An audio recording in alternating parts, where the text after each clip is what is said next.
Surgical sperm retrieval and ICSI are the most successful treatment options for men with non-obstructive azoospermia to have children of their own. Micro-TESE promises high success rate surgical sperm retrieval than achieved in testicular sperm aspiration and conventional TESE. The success of sperm recovery with salvage micro-TESE after a failed conventional TESE was reported in several studies previously. In this study, we aim to evaluate the efficacy of sperm recovery with a second micro-TESE in men with non-obstructive azoospermia who had a failed previous micro-TESE. Clinical parameters of the patients were analyzed to assess whether any clinical factor could predict the presence of a sperm inside of the testis. We retrospectively analyzed the data of 125 men with non-obstructive azoospermia who failed the first micro-TESE operation and underwent second micro-TESE operation for sperm recovery.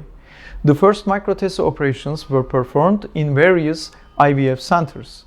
All patients underwent genital examination, hormonal evaluation, and genetic tests for karyotype analysis and Y chromosome microdeletion.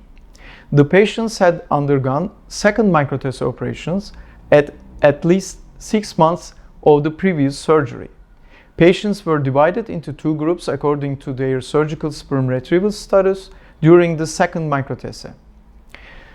Clinical parameters including age, duration of infertility, testicular volume, serum FSH and total testosterone levels, and pathological findings are compared between the patients who have successful and failed sperm recovery in the second attempt.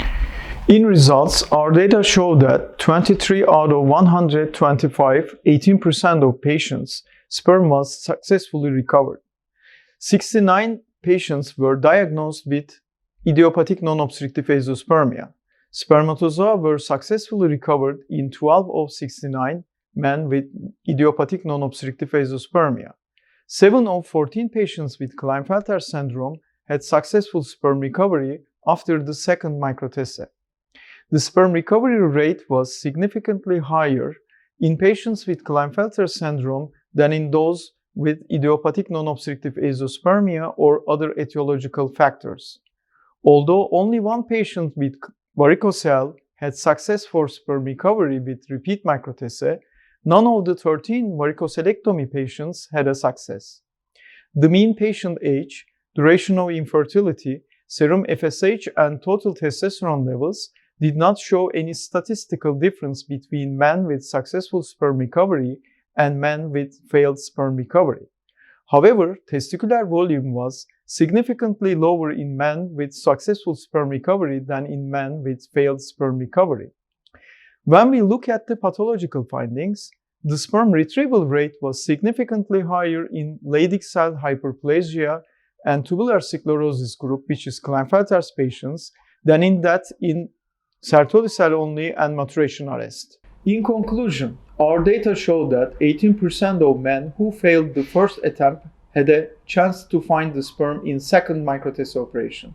This study showed that high FSH and small testicular volume, such as Klinefelter's patients, were not a contradiction for second micro-TESE. The heterogeneity of testicular tissue enables to find small foci of enlarged tubules in second micro-TESE attempt. Prior unsuccessful sperm recovery might be attributed to surgeons' failure of careful research or limited micro-TESE experiences. Retrospective design, lack of knowledge and experience of the surgeons who were performed the first micro-TESE are limitations in this study. Further studies are needed to evaluate testicular function for testosterone production after second micro-TESE.